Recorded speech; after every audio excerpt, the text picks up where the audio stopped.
Pastor Joel descer aí, pode descer. Amém, irmãos? Os irmãos podem se assentar. Cadê Fernanda? Aqui, Fernanda, senão já fica com você.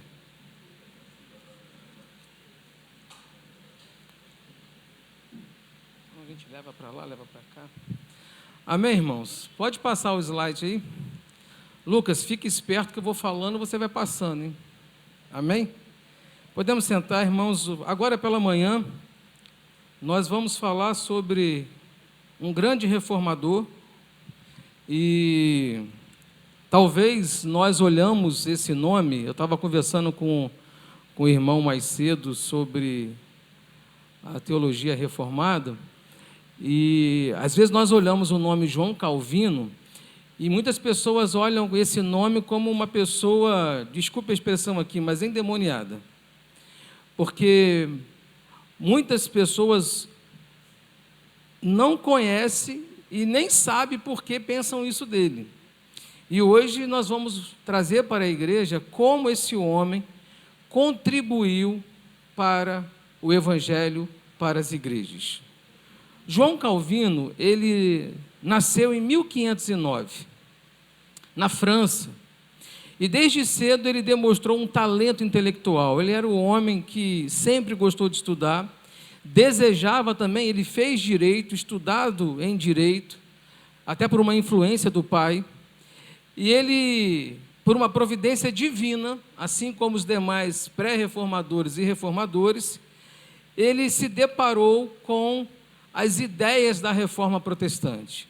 Ele se depara com as ideias de Lutero, e ele vai estudar a Bíblia, e ele realmente vê que a igreja precisava de uma reforma.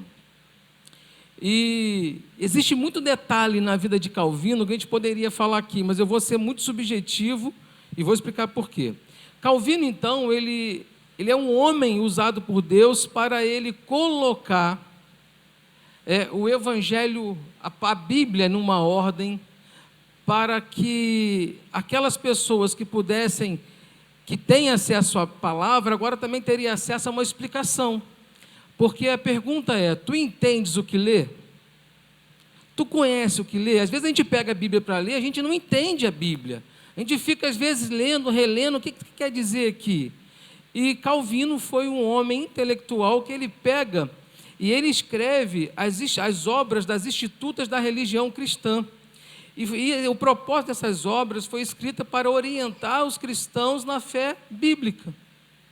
Ele não fugiu da Bíblia, ele traz a Bíblia, a base bíblica, e ele traz esse ensino das institutas da religião cristã como um complemento da palavra, porque até então, irmãos, o cidadão comum não tinha acesso à palavra de Deus. A palavra de Deus estava presa nos mosteiros, estava presa na igreja católica, estava tudo preso lá. Só os papas, os padres, os sacerdotes tinham acesso a ela e em latim. Com a reforma protestante, a palavra de Deus começou a ser traduzida para a linguagem de cada país. Traduzida para o inglês, traduzida para o alemão, e por aí fora. Agora, Calvino, ele pega toda a palavra, que ele já tinha acesso, ele agora constrói as institutas da religião cristã, ou seja, é uma explicação do ensino da palavra. Só que Calvino, ele traz uma explicação, e Calvino, ele é muito direto naquilo que ele vai falar. Calvino não foi um homem que massageava o ego do ser humano. Ele foi um homem que pegou a Bíblia, e ele traz a Bíblia numa linha muito confrontante. E por isso que muita gente, às vezes, até rejeita. Calvino, ele levanta, quem já ouviu falar aqui dos 5 pontos calvinistas, né? 5 pontos do calvinismo.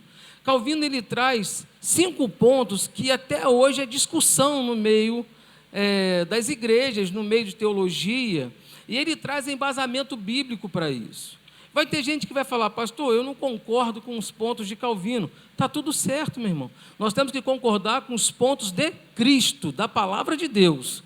Mas nós precisamos conhecer o que esse homem trouxe de novo na reforma protestante. E a primeira coisa que Calvino fala, ele diz, depravação total. O homem é depravado. O homem, ele está cheio de pecado.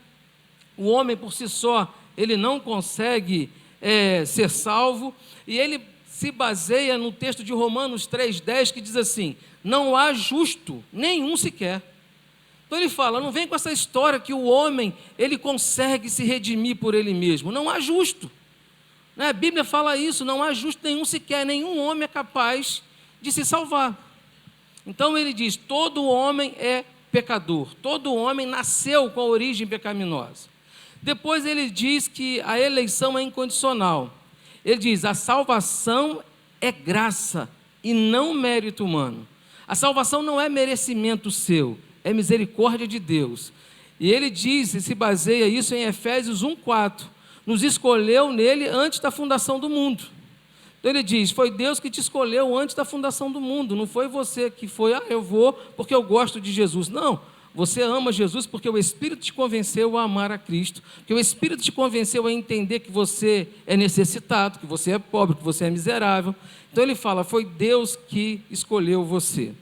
Depois ele fala da expiação limitada, ou seja, João 10,15, ele fala, dou a minha vida pelas minhas ovelhas. O que João Calvino diz? Ele diz o seguinte, que a salvação é para aqueles que Deus escolheu, ele dá a vida pelas suas ovelhas. Aí a pessoa, pastor, mas eu entendo que Deus morreu para todo mundo. Amém. A gente não está aqui querendo impor a você um entendimento, nós estamos dizendo aqui qual é o ensino que João Calvino traz para a reforma. E qual é a defesa disso? Em João 10,15 fala, dou a minha vida pelas minhas ovelhas. Ele não fala que dá a vida aqui pelos lobos.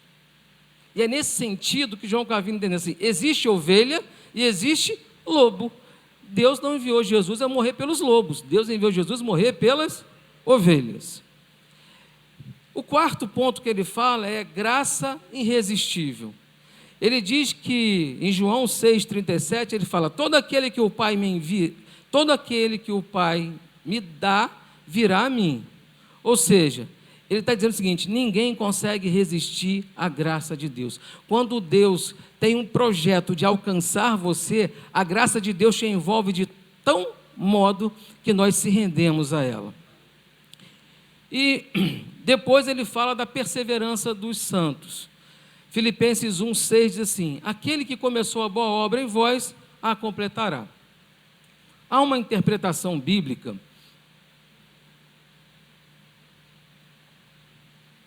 desse texto, e que as pessoas dizem assim, uma vez salvo, salvo para sempre. Não é isso que a Bíblia diz. A Bíblia está dizendo que, se Deus começou a boa obra em você, Ele é poderoso para terminar a boa obra. Então o que o Calvino está dizendo aqui é o seguinte, se Deus começou, Deus vai terminar aquilo que Ele começou. Por isso que Ele diz que é a perseverança dos santos. E aí, irmãos, para ilustrar, o que nós vamos trazer hoje aqui é uma mensagem que Calvino defendia nas institutas da religião cristã.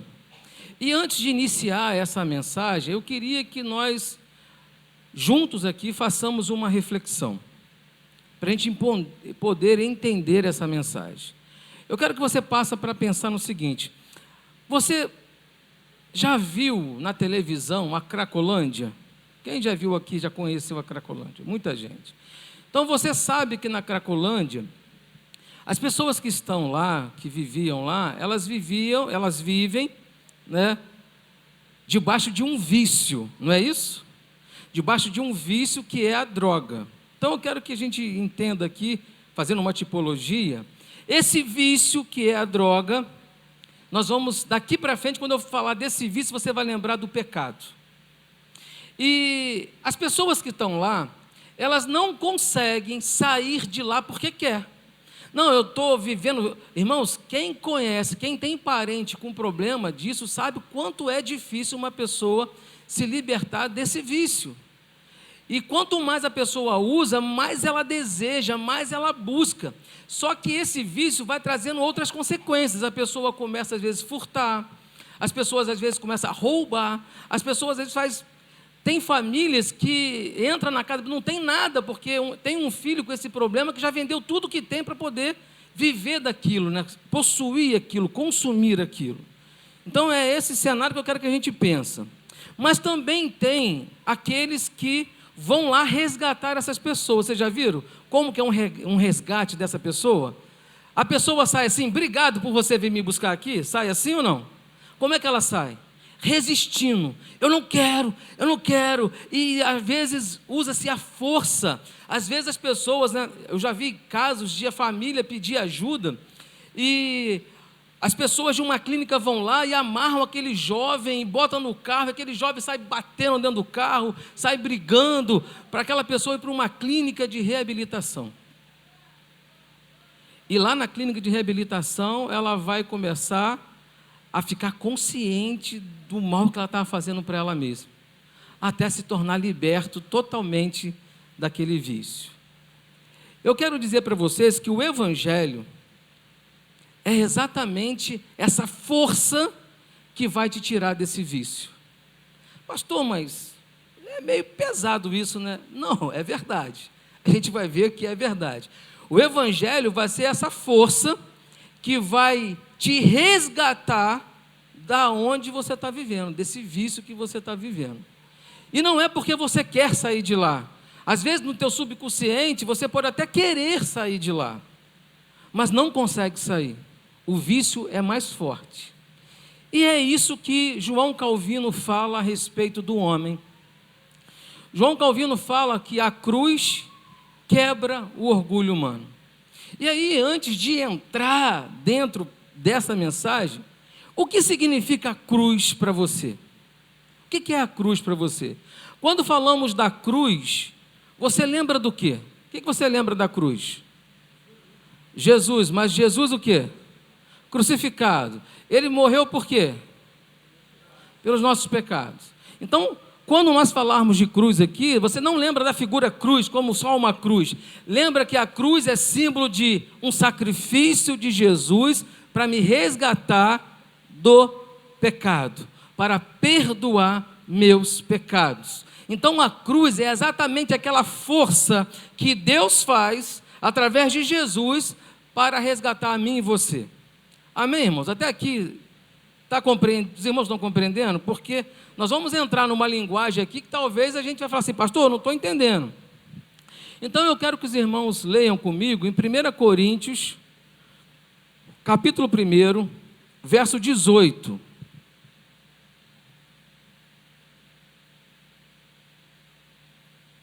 Primeira Coríntios, capítulo 1, verso 18, depois o verso 27, 28 e 29, que diz assim: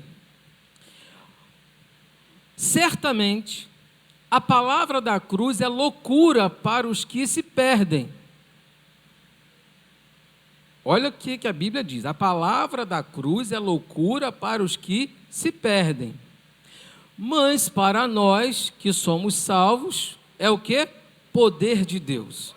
Então, pare para pensar aqui o seguinte: quem está preso lá no vício, no pecado, a palavra da cruz é loucura, porque fala assim, eu vou te tirar daí, você fala, eu não quero, eu rejeito isso, eu quero continuar onde eu estou, porque o vício, a droga, ela traz a pessoa fica bem com aquilo, mas está fazendo mal. O pecado é a mesma coisa, a pessoa fica bem com aquilo, mas quando cai em si, fala, meu Deus, como que o pecado me destrói? Então, a palavra está dizendo ali que, volta lá por favor no verso 18, certamente a palavra da cruz é loucura para os que se perdem, para aqueles que estão entregues ao pecado, para aqueles que não foram resgatados. Mas para os salvos, quando você sai daquele lugar, é resgatado e vem para um lugar, você vai dizer o seguinte: a cruz para mim foi poder, foi salvação, Jesus me resgatou. É esse o significado que está dizendo. Para aqueles que não conhecem, que não viveram, não foram resgatados, é loucura. Mas para os que já foram resgatados, já foram salvos, ela fala, foi o poder de Deus que me transformou. No verso 27 do mesmo capítulo, diz assim: pelo contrário, Deus escolheu as coisas loucas do mundo para envergonhar os sábios, e escolheu as coisas fracas do mundo para envergonhar as fortes. Pode passar.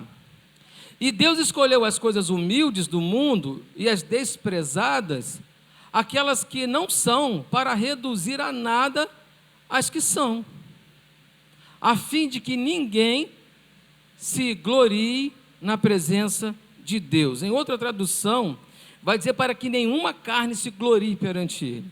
Ou seja, o que o apóstolo Paulo está dizendo aqui? Olha, a situação do homem é essa. A cruz para o homem, que está lá entregue ao vício, ao pecado, ela é loucura. Mas para aqueles que foram retirados daquela situação, é poder de Deus. Para os que estão de fora, não conseguem entender por que Deus vai resgatar aquele que está lá no pecado, escravizado. A sociedade hoje olha essa pessoa, atravessa a rua para não ficar perto. Então, Paulo está dizendo, para o mundo isso é loucura. Para o mundo ninguém entende, mas Deus escolheu as coisas loucas desse mundo para confundir as sábias. Então é a economia de Deus, irmãos. Sabe por quê? Talvez você esteja aqui hoje, e se você fosse perguntar ao seu vizinho, ele não salvaria você. Talvez se você fosse perguntar ao seu colega de trabalho, ele não salvaria você. Porque nós somos homens cheios de defeito. Mas nós podemos louvar a Deus porque Ele me resgatou. E João Calvino, então, ele traz a mensagem sobre a cruz que derruba o orgulho humano. Vivemos em uma geração, irmãos, que transformou o Evangelho. Isso, o que eu vou falar daqui para frente, é uma reflexão de João Calvino lá atrás, e que parece que é para os dias de hoje. Vivemos uma geração que transformou o Evangelho em uma plataforma de autopromoção. Pregadores se tornam celebridades, crentes disputam títulos, teologias são moldadas para agradar o ego humano, como se Deus fosse um meio para um fim terreno. Mas há um ponto de ruptura inegociável entre o Evangelho verdadeiro e todas as caricaturas que se tem por aí. O ponto inegociável é a cruz. Pode passar. A cruz não é um símbolo de conquista humana. Ela não celebra o potencial do homem. Ela não premia os que fizeram por merecer. A cruz humilha. Ela desmonta toda tentativa de autojustificação. Ela destrói a ideia de que existe algo em nós digno de ser exaltado. Ela coloca o ser humano no pó, exalta somente a glória de Deus. A cruz não é apenas o meio da salvação, mas é o golpe fatal contra o orgulho humano.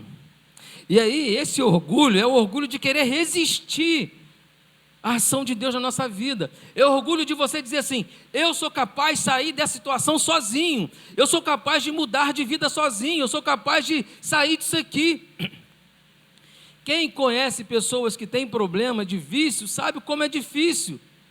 A pessoa não consegue, fica limpa um tempo, daqui a pouquinho é colocado, exposto àquilo, se rende àquilo de novo. E João Calvino, ele traz na mensagem que ele fala assim, a cruz não é apenas um meio de salvação, mas ela é um golpe fatal contra o orgulho humano, porque a cruz vai dizer assim, você não consegue sair daí sozinho. Em um mundo em que ama exaltar o homem, Calvino nos chama de volta ao centro. Qual é o centro? Cristo Jesus. Cristo Jesus que morreu na cruz, Cristo Jesus que ressuscitou, Cristo Jesus que pagou um preço por mim e por você. Esse é o centro do Evangelho, este é o centro da palavra de Deus. O Cordeiro pendurado entre o céu e a terra, esmagado por nossos pecados, condenado em nosso lugar, porque não havia outra forma. Calvino está dizendo aqui, a única forma do homem ser salvo é através da cruz, é através do sacrifício de Jesus. Não há outra saída para o homem. Não há espaço para a vanglória diante da cruz. Ele está dizendo assim, não há espaço para você dizer, eu fui salvo porque eu mereci, eu fui salvo porque eu consegui. Não é isso. O Calvário não é palco de aplausos humanos, mas um tribunal de condenação contra todo o orgulho que ousa desafiar a santidade de Deus. O Calvário não é um palco para aplausos humanos, mas foi no Calvário que Jesus morreu por nós. A cruz, ela é ofensiva, e não apenas porque mostra um homem pendurado entre os dois ladrões. Ela escandaliza porque nega tudo que o homem natural deseja acreditar sobre si. Irmão, se você parar para analisar, nós achamos que nós somos bons, nós achamos que nós somos orgulhosos, nós achamos que somos melhores. É natureza humana. Nós vivemos num mundo obcecado por uma autoestima, por uma autossuficiência, por uma autoglorificação, mas a cruz grita: você é culpado, impotente, condenado, só pode ser salvo por um ato soberano de Deus, e mostra como nós somos frágeis disso. E aí ele continua dizendo que o escândalo da cruz no mundo moderno, no mundo de autoestima inflada, a cruz grita: você é culpado, só pode ser salvo pela graça soberana de Deus. A cruz escandaliza porque nega tudo que o homem natural deseja acreditar. O homem deseja acreditar que nós somos bons, nós somos livres e nós somos merecedores. Quem nunca olhou para uma situação e fala: eu mereço, mas nós não temos condições de alcançar. E aí Calvino ele traz uma frase que ele diz assim: o evangelho não é uma massagem no ego, é uma sentença de morte para ele.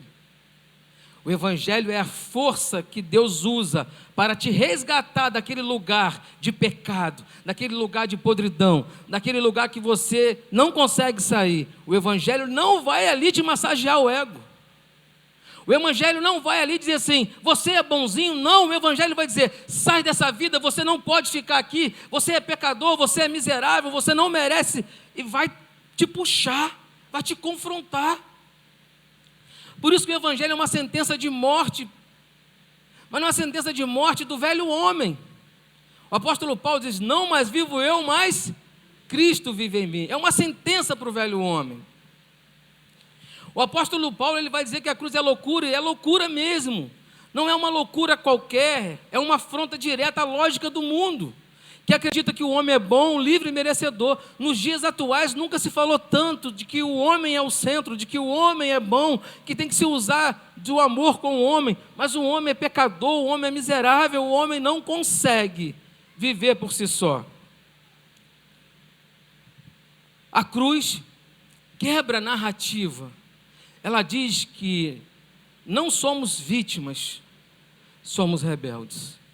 Que não estamos doentes, estamos mortos. Que não precisamos de uma ajudinha, mas que nós precisamos de uma regeneração. Você não precisa de ajudinha não, meu irmão. Você precisa nascer de novo, é diferente. A gente precisa ser transformado. Nada do velho homem se aproveita, nada do homem carnal se aproveita. Nós precisamos morrer e nascer de novo. Foi isso que Jesus ensinou. Necessário vos é nascer de novo. Mas como, Senhor? Só pela ação do Espírito nós nasceremos de novo. E essa narrativa da cruz é justamente isso que incomoda tanto o orgulho humano. Porque o orgulho humano, ele insiste em dizer: eu sou capaz. Eu sou capaz. Calvino entendeu que a cruz não seria aceita naturalmente por nenhum homem.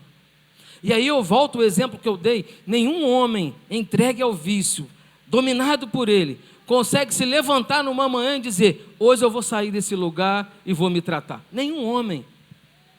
Por isso Calvino entende que nenhum homem naturalmente, por si só, consegue aceitar a cruz. Por isso, enquanto o mundo segue buscando mensagens que exaltam o seu eu, a cruz continuará sendo rejeitada, porque ela é o altar onde o ego é crucificado.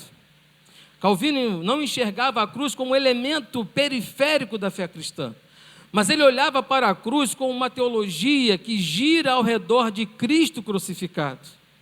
E é esse pensamento que precisamos ter. Por que que Cristo morreu por nós? Por que que Cristo derramou o sangue por você? Não foi para que nós continuemos vivendo as coisas do velho homem, mas Ele pagou um preço para nos retirar daquele lugar, nos puxar para cá.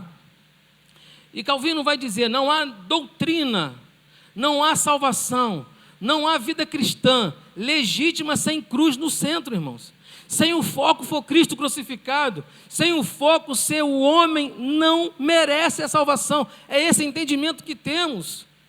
Talvez você está aqui ouvindo essa mensagem dizendo, eu não sou assim, eu mereço a salvação. É um engano. É um engano, porque a hora que a gente se cai em si, basta acontecer um probleminha na nossa vida, que a primeira coisa que vem é uma murmuração. Basta acontecer uma enfermidade, a primeira coisa que vem, por que eu estou passando por isso?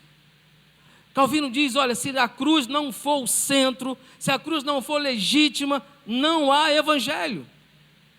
Porque foi ali no Gólgota que a justiça de Deus e a miséria do homem se encontraram de forma definitiva. Foi na cruz, irmãos, que Jesus morreu para mostrar, você não pode se salvar. Foi lá na cruz que Jesus morreu por mim e por você. E ali a nossa miséria se encontrou com a ação da graça definitiva, com a misericórdia de Deus. Calvino escreveu, nas Institutas Cristãs, escreveu o seguinte, a menos que nós fixemos com os olhos na cruz de Cristo, jamais nos esvaziaremos de toda a confiança própria, jamais nos humilharemos como convém. Ou seja, se eu não olhar para a cruz, eu não consigo entender, eu nunca vou ser salvo. Porque se eu não entender o que a cruz significa, que a cruz foi a morte de Cristo, eu nunca vou ser salvo, porque o que me salva não é os meus méritos, o que me salva foi Jesus crucificado por mim. É isso que salva. A cruz não era apenas um evento histórico, um espelho teológico, mas um espelho que nos revela o horror do nosso pecado e a magnitude da graça de Deus. Pare para pensar, você como um daqueles homens viciados, em uma situação deplorável, foi nessa situação que a graça nos alcançou. Não foi você que saiu por livre e espontânea vontade, a graça nos alcançou. Deus não pediu permissão para te salvar.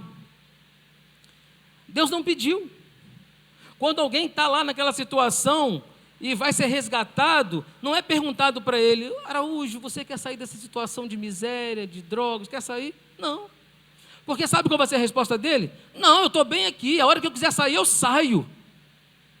É a mesma coisa no pecado, irmãos. No pecado você fala assim, não, só uma vezinha, não tem problema não. 2 vezes, não tem problema não. Quando você vê, você está tão amarrado no pecado.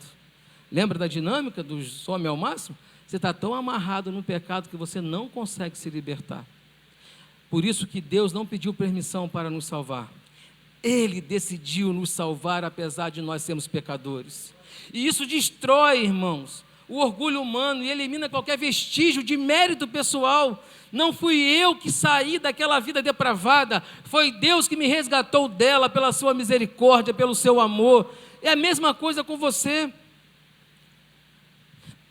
Na teologia reformada, estruturada por Calvino, a cruz não é romantizada, mas ela é temida, reverenciada, ela é proclamada. É o eixo em torno do qual tudo se move. Eleição, regeneração, fé, justificação, santificação, tudo encontra sua raiz e sua razão na obra consumadora de Cristo. Tudo está em Cristo. Para Calvino, ele vai dizer, negar a centralidade da cruz é diluir o evangelho, até que ele se torne irreconhecível. É transformar a fé cristã em um moralismo vazio ou em uma religião de autoajuda. Negar a fé cristã, a centralidade da cruz, se torna uma religião de autoajuda, só para essa vida.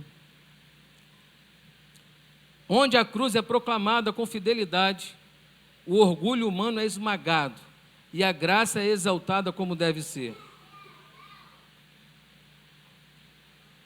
E aí, irmãos, ele vai também dizer, não foi a fraqueza que lançou o homem na queda, não foi a ignorância, não foi a falta de oportunidade, o que lançou o homem na queda foi o orgulho. E é forte o que ele vai comparar aqui. O mesmo orgulho que fez Lúcifer desejar o trono de Deus, o mesmo orgulho que levou Adão a crer que poderia ser igual ao Criador, É o mesmo orgulho que habita no nosso coração de cada homem natural e que o mantém em constante rebelião contra Deus. Eu vou fazer uma pergunta, você para pensar aqui. Quem nunca, às vezes você está na igreja há 50 anos, mas quem nunca em um momento da vida passou por uma situação que se rebelou contra Deus? Quem nunca falou e pensou assim, vale a pena ser crente? Estou passando uma luta, uma dificuldade, vale a pena isso? Quem nunca se rebelou? Esse é o orgulho humano. E Calvino ele vai dizer, é o mesmo orgulho que Lúcifer usou lá no céu, querendo ser igual a Deus. É o mesmo orgulho que Adão teve ao crer que poderia ser igual ao Criador, quando a serpente foi lá em Eva, falou, sabe por que vocês não podem comer esse fruto? Porque você é igual a ele. Aí o orgulho humano falou, eu quero ser igual a Deus. Foi lá e comeu o fruto. Aí Adão veio e falou, mas ele tinha que falar, não, mas ele estava no paraíso, meu irmão. Não tinha motivo para aquilo, estava tudo bom para ele. Estava tudo perfeito. Mas ele estava no paraíso, mas no coração do homem é um orgulho. E a única escolha que o homem fez foi, vou comer do fruto. O orgulho foi o mesmo orgulho que levou Adão a crer que poderia ser igual ao Criador. E é o mesmo orgulho que habita no coração de cada homem natural e que o mantém em constante rebelião contra o Deus soberano. O orgulho é como o veneno mais profundo da natureza humana. Pode ser duro, mas todos nós somos orgulhosos. Quem convive contigo que sabe, a tua mulher pode dizer assim, mas meu marido é orgulhoso mesmo, ele não aceita isso aqui. Imagina com Deus como que a gente é orgulhoso. Quando Deus vai lá e pá! O coração humano é uma fábrica de ídolos. E o maior ídolo que o homem fabrica, sabe qual é? É ele mesmo. Ele mesmo é o maior ídolo que ele fabrica dentro de si. O homem se ama, se exalta, se coloca no centro e tenta domesticar Deus para os seus próprios fins. Aí ele começa a dizer, eu determino, Deus não é teu empregado, Deus não é domesticado por mim e por você. E o homem acha que ele está acima de Deus, ele se exalta tanto, é tão orgulhoso, que ele se coloca no centro e tenta domesticar Deus para os seus próprios fins. Deus vai fazer o que eu quero. Engano, irmãos. Engano. Ele revela que o maior inimigo do homem não está fora dele, está dentro dele. E aí, olha que frase que ele fala. Não é o governo, não é o diabo, não são as circunstâncias, é o próprio coração soberbo que insiste em viver independente da graça. Às vezes você vai dizer assim, não, eu estou revoltado porque é as circunstâncias. Não, eu estou revoltado porque o diabo semeou aqui. Não, é o teu coração soberbo, inclinado ao pecado, que tenta viver independente da graça. A cruz vem justamente como a resposta violenta de Deus contra o orgulho. A cruz não é um gesto de aprovação, ela é um decreto de condenação. A cruz grita, você não pode, você não é suficiente, você está perdido e só pode viver se alguém morrer em seu lugar. E isso fere profundamente a alma orgulhosa, porque o homem quer ser independente, quer ser salvo por ele mesmo. O homem natural quer glória, mas a cruz tira toda a glória dele e dá a Cristo. Sabe por que você está aqui hoje? Sabe por que você é salvo? Não foi porque você é bom, não foi porque você fez por merecer, não. Foi porque Cristo morreu na cruz por mim e por você. E cuidado com o teu coração achar que você é melhor do que os outros. Cuidado com o orgulho para não te derrubar de novo. Calvino entendia que o orgulho é a raiz da rebelião. E a cruz é o machado de Deus cortando essa raiz pela base. Que coisa profunda, né? O orgulho do homem é uma raiz que brota, mas a cruz vem e corta lá na base. Puf! E o homem cai em si. A cruz não é apenas um sinal do amor de Deus. Ela é uma denúncia pública da nossa miséria espiritual. Se fosse possível ao homem se salvar por suas obras, pela sua moralidade ou pela sua religião, a cruz seria desnecessária. mas ela está de pé, cravada na história, sangrenta, inescapável. Ela grita a verdade que o orgulho humano não suporta: você está morto, você não pode fazer nada para ser salvo, você é incapaz de ser salvo, mas nós podemos louvar a Deus, porque Cristo pagou esse preço por mim e por você.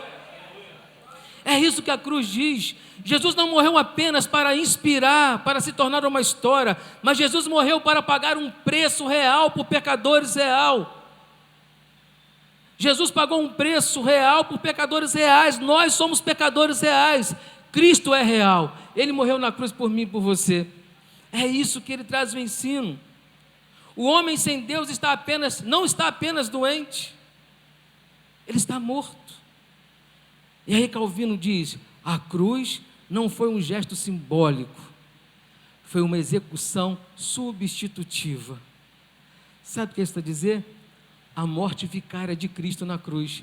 Era você que tinha que ser condenado, era você que deveria ser morto, mas Deus falou: não, eu vou enviar meu filho para substituir ele. Eu vou enviar o Cordeiro de Deus que tira o pecado do mundo. Ele morreu na cruz no meu lugar, no seu lugar. E quando o pecador se depara com essa realidade, ele tem apenas duas opções: ou endurece ainda mais seu coração em orgulho, ou se curva em humilhação, reconhecendo que só Cristo pode salvá-lo daquilo que ele realmente é. A cruz não é uma opção entre muitas, ela é a única porta estreita pela qual a graça de Deus entra na história humana. Até a cruz, o homem estava condenado, mas através da cruz, a graça de Deus entrou na vida do homem. A graça, ela é...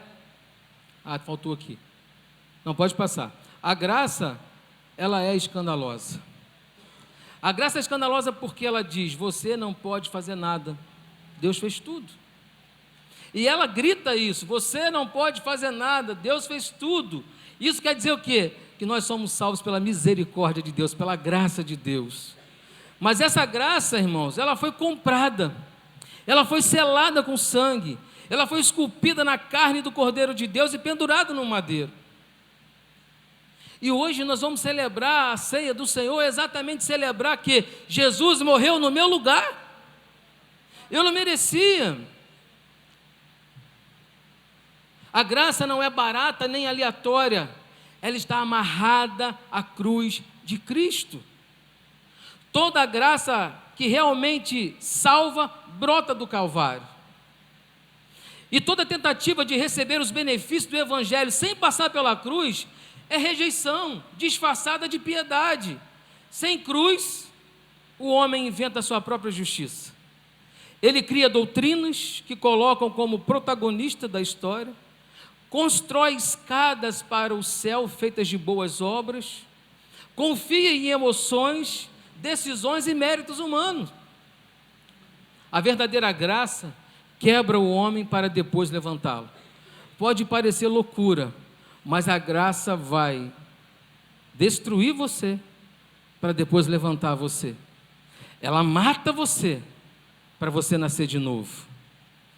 Ela primeiro passa pela humilhação da cruz. A graça primeiro passa pela humilhação da cruz, onde o eu morre, para só depois oferecer o consolo da salvação. Sem cruz não há graça, e sem graça o orgulho reina. Mas há um erro comum nos nossos dias de hoje: imaginar que o Evangelho veio apenas para confortar. E muitas pessoas pensam isso, que o Evangelho veio apenas para confortar. O que é o Evangelho que conforta? Você entra todo quebrado, todo ruim, você fala: você é bom. Você entra todo imundo, todo sujo, o Evangelho que conforta vai dizer: pode continuar assim, não tem problema nenhum. Esse é o Evangelho que conforta.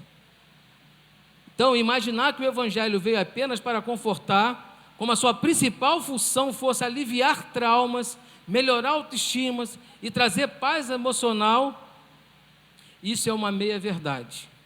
E meia-verdade é uma mentira perigosa. Porque a primeira ação do verdadeiro Evangelho não é consolar, é confrontar. Uma igreja bíblica sempre vai confrontar. O evangelho bíblico, o evangelho da cruz, fere antes de curar. Ele ataca o orgulho, denuncia o pecado, desmonta o ego e nos leva à beira do desespero. Irmãos, é desesperador, quem já viveu isso sabe, quando você encontra Cristo e quando você vê como você é ruim, como você é pecador, nós olhamos para dentro de nós e temos às vezes nojo. Uma vez eu conversando com um amigo meu, ele tinha um problema, ele era viciado em pornografia e ele falou: Miguel, quando eu encontrei Jesus, como que eu senti nojo de mim, como que eu senti nojo daquilo que eu fazia, daquilo que eu procurava, eu senti nojo. E é esse o sentimento do homem, irmãos, quando nós se encontramos, quando nós somos resgatados e a consciência começa a vir, nós começamos a olhar como que eu vivia assim, como que eu estava assim. Mas Cristo transforma toda a criatura, Cristo tem poder para transformar o homem. João Calvino sabia que para ele não há regeneração sem humilhação, não há nova vida sem morte do velho homem. E aí há uma frase que ele diz: o evangelho não vem para nos mostrar que somos bons, mas para revelar que somos maus e que mesmo assim Deus decidiu nos amar em Cristo. Isso é maravilhoso, irmãos. O evangelho não veio para dizer assim: Miguel, tu é bom. Não, o evangelho veio para dizer: Miguel, tu é ruim, tu é mau, tu não presta. Mas mesmo assim Deus decidiu te amar em Cristo Jesus. Isso é maravilhoso. Essa glória da cruz, ela não destrói, ela nos destrói para nos reconstruir. Ela nos joga no pó, para que dali, pela graça, sejamos levantados. É exatamente isso que o evangelho autêntico é tão raro hoje. É por esse motivo, porque o evangelho autêntico que te confronta, que te machuca, que te fere, para depois curar, é raro hoje. Os evangelhos de hoje é aquele evangelho que vai massagear o teu ego, independente de qualquer coisa. Independente do pecado que você está vivendo, pode vir como você está, continua assim, Deus te ama assim. Mentira! O evangelho vai te jogar no chão. O evangelho vai te colocar um espelho na frente, vai mostrar todos os teus defeitos. Só então, você vê naquela situação, você começa a entender o amor de Deus por você. Porque nós não merecemos. É só assim. É exatamente isso, por isso que o evangelho autêntico é tão raro hoje. Porque poucos querem pregar uma mensagem que fere, que desmascara, que quebra o orgulho. Mas a única mensagem que salva é a mensagem da cruz. É aquela que confronta. Calvino não oferecia um cristianismo terapêutico. Ele pregava um evangelho que mata o ego e exalta a soberania de Deus. Um evangelho que fere com a verdade para depois curar com a graça. Tem um ditado que fala que a verdade dói. E é verdade. E o evangelho, ele te fere com a verdade, mas vai te curar com a graça. O evangelho da cruz não vem massagear o seu orgulho, ele vem crucificá-lo. O evangelho da cruz não vai te massagear, ele vai te crucificar. A cruz de Cristo não deixa espaço para negociações. Ela não admite acordo entre graça divina e os méritos humanos. Não há acordo. Nenhuma performance religiosa, nenhum sacrifício humano, nenhum esforço de moralidade ou disciplina poderia alcançar o favor de Deus. A cruz é prova definitiva que o homem não tem nada a oferecer, apenas culpa. João Calvino insistia que a justificação do pecador se dá unicamente pela fé. E essa fé não é mérito, mas é dom de Deus. É Deus quem inicia, quem sustenta e quem completa a obra. É Deus que vai te resgatar lá no meio da podridão. É Deus que convence você. É Deus que inicia essa boa obra e é Ele que termina. Isso elimina qualquer possibilidade de vanglória. O homem é salvo apesar de si mesmo. O homem é salvo apesar de si mesmo e não por causa de si mesmo. Ele é salvo porque Deus te ama, mesmo você sendo pecador. Ninguém pode olhar para a cruz, ninguém pode olhar para o Calvário e dizer: eu contribuí com isso. Você não contribuiu. Ninguém pode olhar para o Calvário e dizer, eu contribuí com isso. A única reação possível diante da cruz é o silêncio da humilhação e a adoração reverente. Há uma tendência constante no coração humano, tentar transformar o Evangelho em um degrau de ascensão pessoal. As pessoas querem usar a cruz como uma escada para a realização, como trampolim para seus sonhos, como selo de aprovação divina sobre os seus próprios planos. Mas a cruz não foi feita para nos elevar, ela foi feita para nos matar, para mostrar quem nós somos. João Calvino via a cruz como uma sentença, um veredito contra o orgulho, contra a carne, contra o velho homem. A cruz não foi dada para ser decorada, mas para ser carregada. E carregar a cruz significa renunciar a si mesmo, dia após dia, até que eu esteja crucificado com Cristo. Quem participou do estudo discipulado entende que é carregar a cruz. O apóstolo Paulo, lá em Gálatas 2:20, ele vai dizer, estou crucificado com Cristo. Logo, já não sou eu quem vive, mas Cristo vive em mim. Ou seja, Paulo entendeu que ele foi crucificado junto com Cristo, que ele não conseguia sair da situação que ele vivia, ele queria matar os cristãos, mas a graça de Deus foi lá e resgatou, louvado seja o nome do Senhor. Essa experiência que Calvino chamava de morte espiritual do ego, o coração quebrado, a vontade rendida, o orgulho enterrado. Paulo enterrou seu orgulho. Paulo teve a morte do ego. Paulo teve o coração quebrado. Paulo teve a sua vontade rendida, seu orgulho enterrado. Porque não há espaço para autopromoção na cruz. A cruz é para crucificar, não para embelezar a religião. O velho homem é sentenciado à morte em Cristo, e isso torna tudo em nós, isso é tudo para nós. Sem isso, não há conversão real, apenas uma ilusão religiosa. E aí é um perigo você viver uma ilusão religiosa achando que está salvo, achando que você está liberto do vício, do pecado, sem sair desse meio.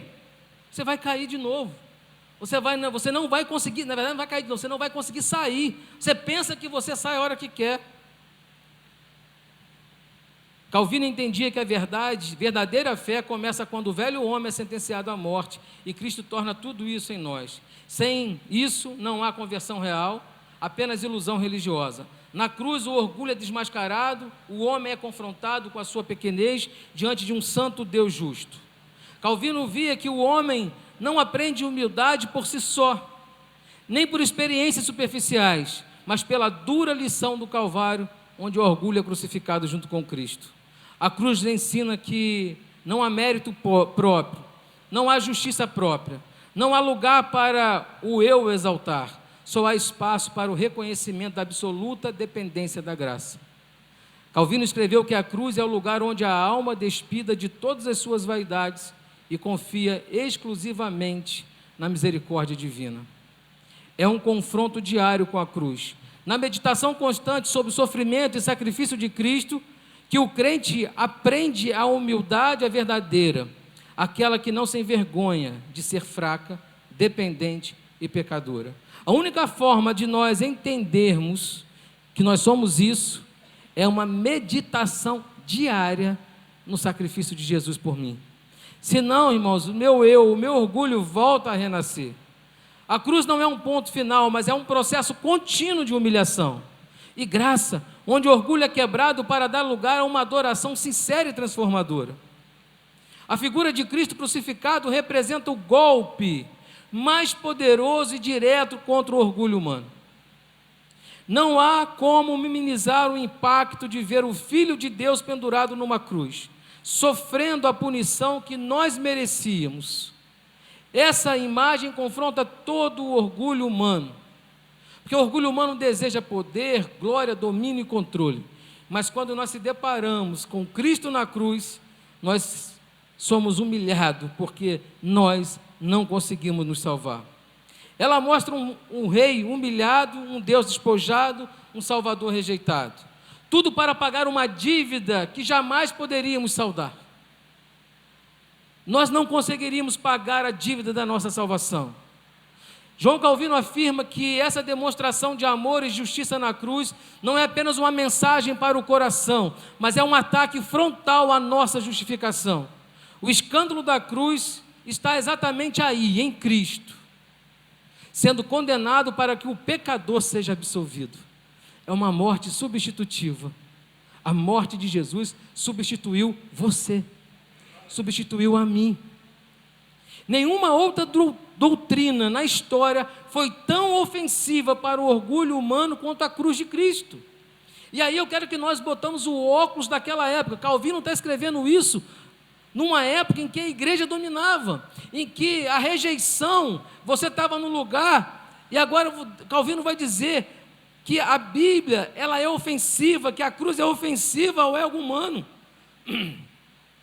E nós precisamos compreender isso.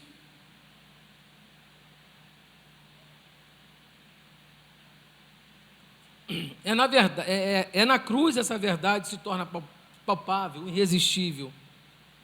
É na cruz que nós vamos compreender isso.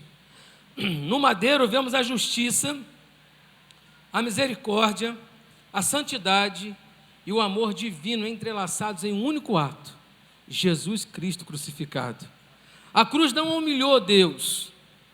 Talvez as pessoas possam dizer: a cruz humilhou Deus, porque o filho dele foi morto. Não, mas a cruz o exalta, porque no terceiro dia ele ressuscitou e vive está. Não é um símbolo de fraqueza, mas de poder, porque ele está vivo. O poder da graça que vence o pecado e a morte. Toda a obra redentora foi planejada e realizada para que Deus pudesse ser glorificado plenamente. Para o reformador, o propósito final da cruz é que Deus seja em tudo em nós. Que Deus seja tudo na minha vida, que Deus seja tudo na sua vida. Não há espaço para a vaidade humana quando se reconhece que cada bênção, cada vitória espiritual, cada respiro é fruto da obra consumada na cruz. Assim, a cruz não é apenas um instrumento de sofrimento, mas a manifestação máxima da glória de Deus, onde seu nome é engrandecido para sempre. João Calvino ensina que o cristão genuíno não encontra motivo para orgulho nas suas obras, talentos ou conquista. A única coisa que ele se glorie é em Cristo crucificado. Essa é a essência do Evangelho reformado. A verdadeira glória do crente está no sacrifício de Jesus, não em si mesmo.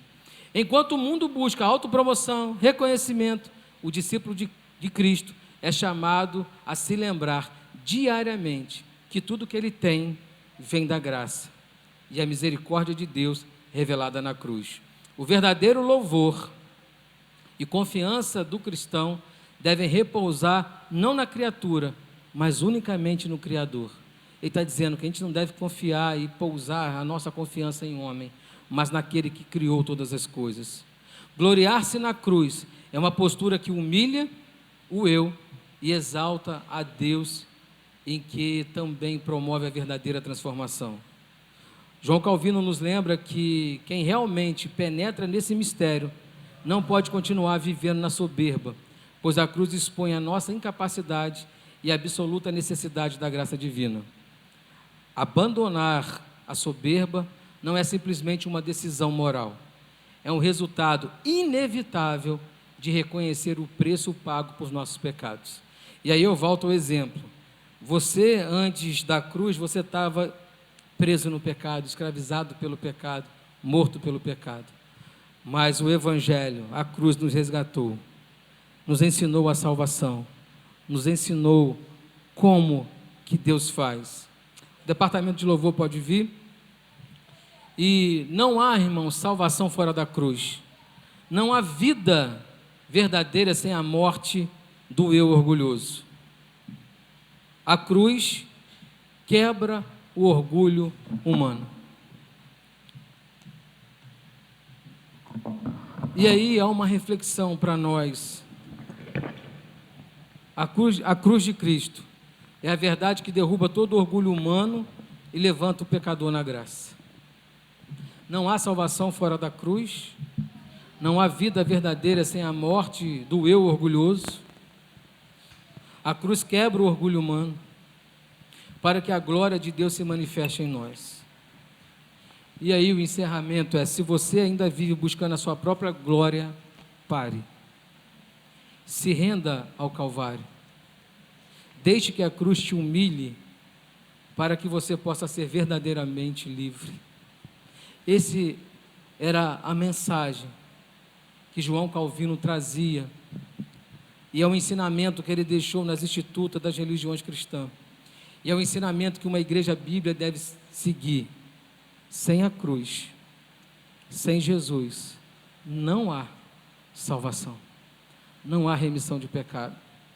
Hoje, o convite para nós é de se rendermos à cruz, de se rendermos ao sacrifício de Jesus, de reconhecermos como nós somos falhos.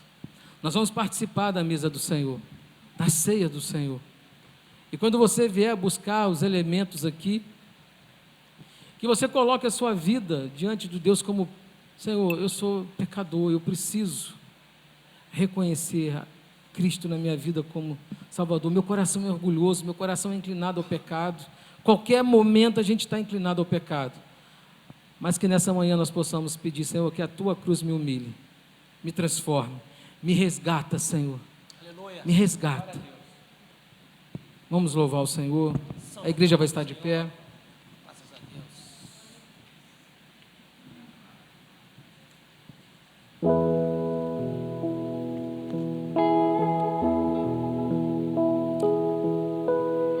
Que você possa, nesta manhã, declarar o nome de Jesus na tua vida, como seu Salvador. Jesus, quero declarar teu nome sobre toda mente e coração, pois sei que existe paz em tua presença.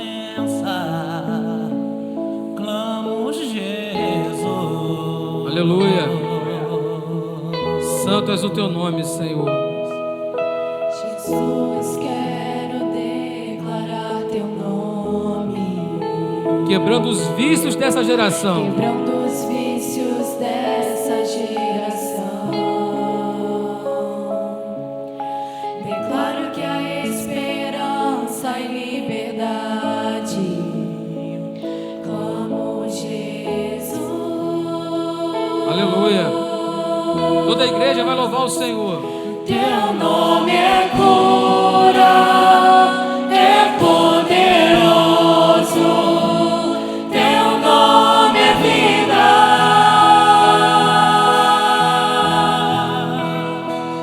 Destrói cadeias, dissipa as trevas, vem incendiar.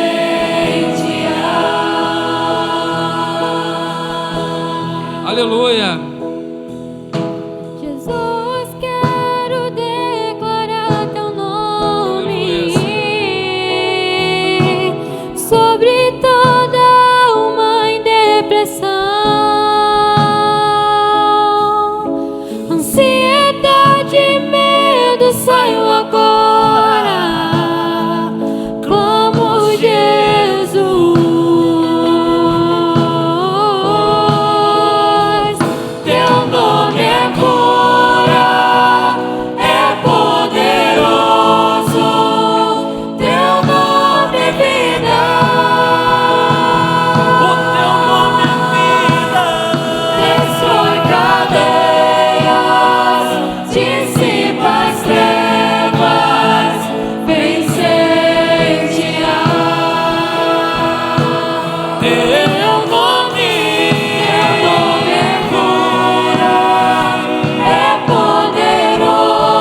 Jesus. Sobre a escuridão Ele vai trazer a sua luz.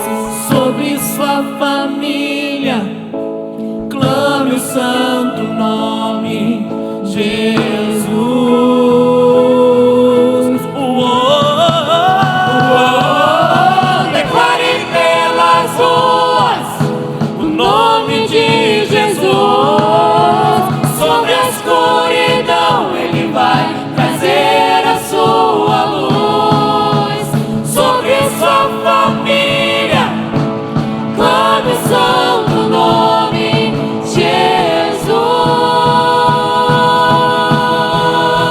Jesus. Teu nome é cura, é poderoso. Teu nome é vida. Teu nome é vida. Destrói cadeias, dissipa as trevas, vence incendiar. Teu nome É poderoso, teu nome é vida. Teu nome é vida. Destrói cadeias, dissipa as trevas, vence incendiar. Aleluia. Teu nome é Cura, Santo és o teu é nome, Senhor. poderoso, Ele é teu vida. nome é vida. Ele é poderoso. Ele destrói cadeias. Destrói cadeias, Ele dissipa as trevas. dissipa Aleluia. as trevas, vence incendiar. Aleluia. A igreja Aleluia. adorando o nome do Senhor. Louvado é o teu nome, Senhor. Santo és o Glória teu a Deus. nome, Senhor. Deus maravilhoso, seja o nome do Aleluia. Senhor. Aleluia. É esse nome Santo, santo, santo. que nos resgatou. Quando nós estávamos, talvez vivendo o pior momento da sua vida. Quando você estava esquecido. Quando você achava que era o fim. O Evangelho, a cruz, a graça nos alcançou, nos resgatou e nos trouxe uma nova forma de vida, nos trouxe uma experiência nova, um olhar diferente que nós reconhecemos que eu não sou nada, mas eu sirvo um Deus que é tudo. Aleluia. Ele me alcançou e é nesse espírito de comunhão, de alegria, que nós vamos participar da mesa do Senhor. Espírito de gratidão, porque a ceia do Senhor não é apenas comer o pão e beber o cálice, não, é lembrar que a ceia simboliza o meu resgate. De quando eu estava largado, jogado, perdido pelo pecado, Ele pagou um preço por nós. Então a ceia é a lembrança de que Jesus morreu no meu lugar, mas também é a esperança de que Cristo vai voltar Aleluia. para resgatar a sua igreja. Pedir aos presbíteros esteja consagrando os elementos.